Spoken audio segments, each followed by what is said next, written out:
Olá, amigos. Meu nome é Cleo, falando aqui em nome do Grupo Espírita Razim, em mais uma preleção com base no Evangelho segundo o Espiritismo. Hoje nós vamos falar sobre o capítulo 10, Bem-aventurados os misericordiosos, especificamente sobre os itens 7 e 8, o sacrifício mais agradável a Deus.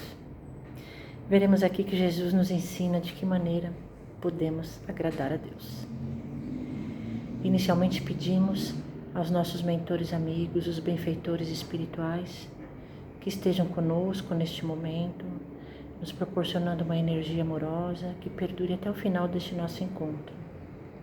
Nos ligamos a Razim, patrono da nossa casa, e a Maria, nossa mãezinha espiritual, que nos acolhe com seu manto protetor. Pedimos a Jesus que nos aqueça com a sua paz e com a sua luz. Em nome dele, damos início ao tema de hoje. Então vamos lá. Eu vou fazer uma leitura aqui da parte inicial dessa passagem de hoje, do Evangelho segundo o Espiritismo, e depois eu dou continuidade, ok? Então inicia assim. Se quando apresentares vossa oferenda ao altar, vós vos lembrares que o vosso irmão tem alguma coisa contra vós, deixai a vossa dádiva aí ao pé do altar e vá antes reconciliar-vos com o vosso irmão, e depois voltai para oferecer vossa dádiva. Isto aqui está baseado no Novo Testamento, livro de Mateus, capítulo 5, versículos 23 e 24. Bem, falando então sobre sacrifício. Pelo dicionário da língua portuguesa, a palavra sacrifício, ela remete a um sofrimento, a uma situação de dor, a uma privação voluntária ou até forçada, a renúncia de um bem ou de um direito. Na questão aqui do Evangelho, a tratativa é outra.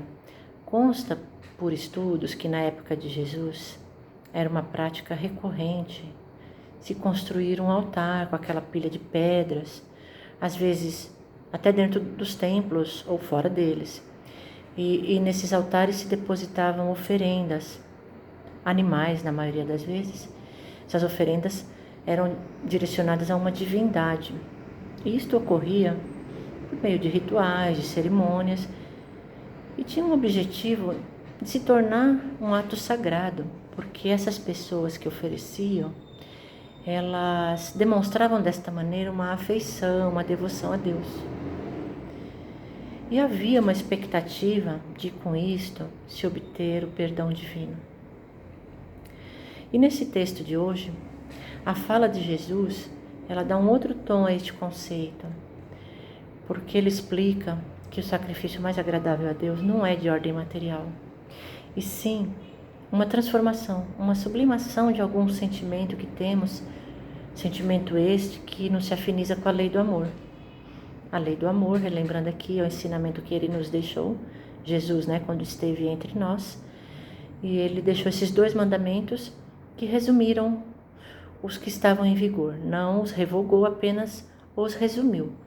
Apenas aqui para relembrar, seria amar a Deus sobre todas as coisas e ao próximo como a ti mesmo. E é nesse sentido que ele nos ensina, dizendo, antes de fazer qualquer oferenda a Deus, reconcilie-te com o irmão que porventura tem algo contra ti. Ok, como aplicamos isto em nosso dia a dia? Vamos lá. Então, considerando que todos nós, em alguns momentos, podemos ser magoados ou feridos, em outros momentos, nós é que vamos magoar ou ferir. É a rotina do nosso dia a dia. Às vezes somos a vidraça, às vezes somos a mão que atira aquela pedra nos vidros.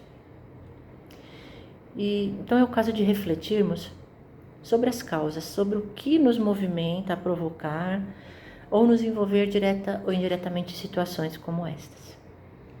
Bem, em geral fazemos isto ou nos envolvemos em situações assim quando estamos em sentimentos de rancor ou estamos contrariados, melindrados, ressentidos.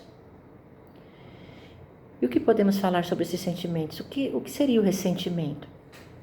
Podemos dizer que o ressentimento Ele é o resultado do nosso ego contrariado pelas nossas vaidades, contrariado, machucado, porque de alguma maneira não foi resolvida uma determinada questão da maneira como gostaríamos, a nossa vontade não foi acatada no tempo e no movimento que queríamos. E isso ocorre muito em relação a pessoas próximas, porque é com elas que convivemos, né? Estamos expostos a maioria do nosso tempo. E porque é entre nós e os próximos também que existe a situação de cobrança, de controle, de expectativa de retorno por algo que fizemos e queremos algo em troca. Por exemplo, quando queremos controlar as escolhas dos nossos filhos, quando queremos ter aqueles amigos só para nós, quando temos ciúmes dos nossos amigos, ou quando queremos ter domínio sobre territórios, sobre ambientes profissionais, sociais, religiosos e por aí vai. Bem, nestes casos, essas pessoas próximas, elas funcionam como referenciais que nos ajudam, vão nos dar oportunidades de aprendizado. E pensemos também naquelas ocasiões em quando, num questionamento qualquer de um conflito, ou nós falamos ou ouvimos de alguém, mas Deus sabe o que vai no meu coração. Por isso eu nem quero saber mais dessa situação, eu não quero mais nem encontrar com essa pessoa. Eu já perdoei essa pessoa, mas eu não quero nem conviver mais, não quero vir pela frente. Porque nunca foi entre eu e ela, sempre foi entre eu e Deus. Então, já ouvimos algumas vezes isso, até falamos algo assim parecido. E de fato há algumas verdades nessas afirmações e outras questionáveis. Algumas verdades seriam assim: Deus sabe tudo que vai no nosso coração. Aliás, Deus sabe tudo, de tudo, não é mesmo?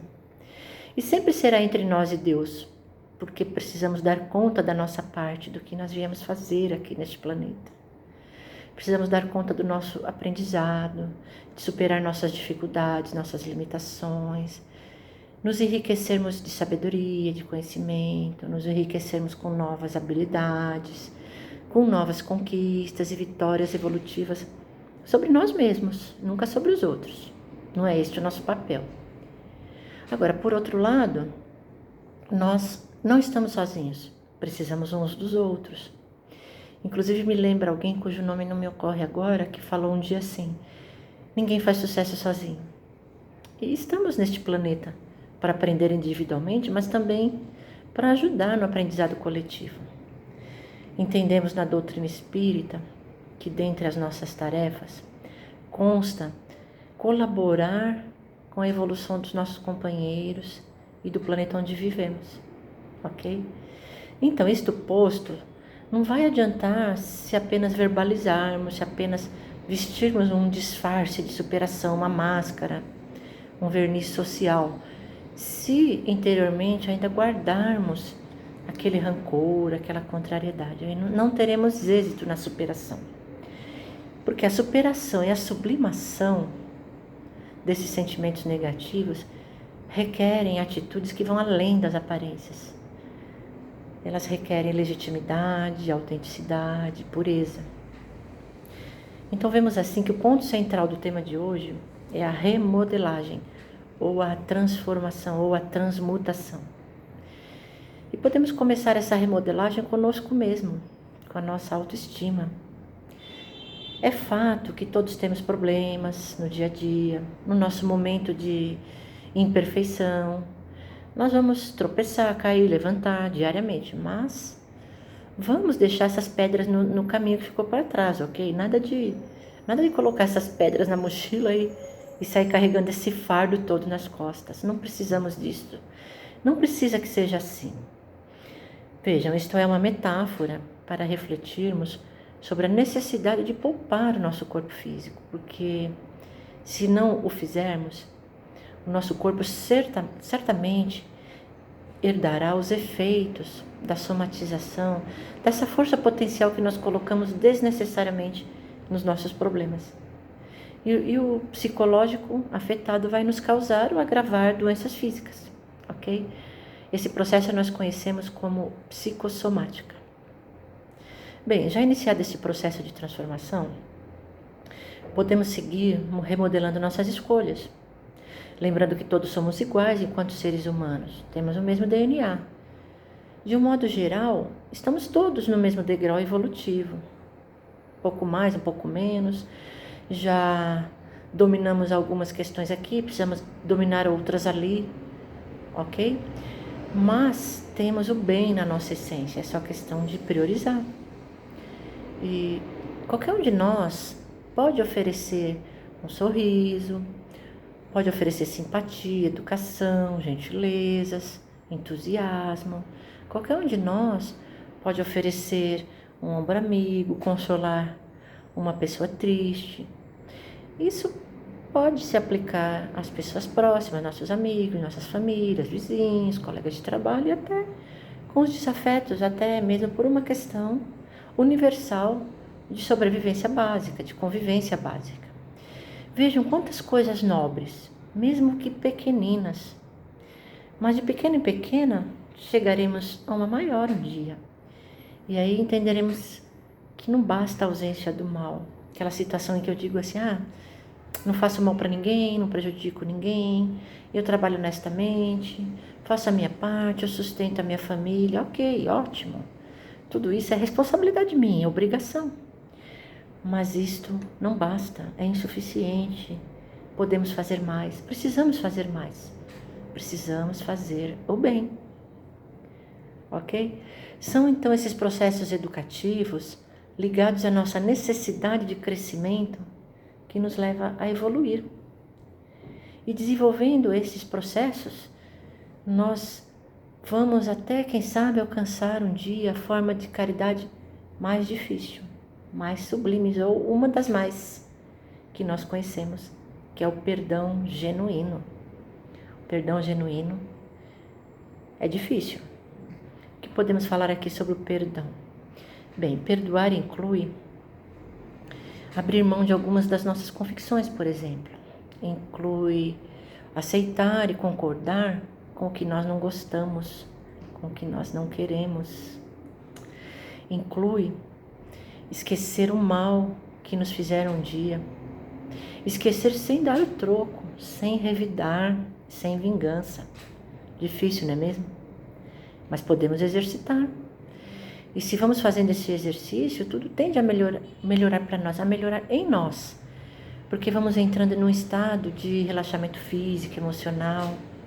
E vamos administrando melhor aquelas emoções adversas. E vamos conseguir reduzir os impactos daquela pressão que sentimos no peito, daquelas contrariedades causadas pelo rancor, pelo ressentimento. E muito mais importante, fazendo isso, nós não levaremos dívidas, não levaremos pendências com desafetos com essas pessoas, não levaremos essas pendências para as existências futuras, ok? São esses os pontos que eu gostaria de passar hoje, nessa nossa conversa, e vamos chegando ao final do nosso encontro, momento em que eu quero desejar para todos nós que somos iguais enquanto humanos, eu quero desejar para todos nós que haja o que houver, seja qual for o lugar onde estivermos, seja qual for a situação, que a nossa escolha seja sempre positiva e seja sempre por florescer. Lembrando que o que nos diferencia uns dos outros é o nosso esforço, a nossa capacidade de decisão. E agora, chegando realmente ao final, vamos fazer nossas vibrações amorosas em prol de todos os países do planeta Terra. Este planeta que passa por tempos tão difíceis, tão adversos, porém necessários para a transição planetária, a transição do status de provas e expiações para a regeneração. E vibremos muito especialmente para o nosso querido Brasil, para os seus governantes, para que sejam sempre orientados no sentido do caminho para a pátria do Evangelho que somos. Vibremos com muito carinho, com muito amor por nós mesmos, para que possamos absorver o aprendizado desta passagem do Evangelho de hoje e que não desperdicemos esta oportunidade, nesta encarnação atual, esta oportunidade de remodelagem, esta oportunidade de transformar desafetos em bons amigos. Estes bons amigos que, por certo, nos acompanharão nas existências futuras. Muito obrigada a todos por me ouvirem, que assim seja. Graças a Deus.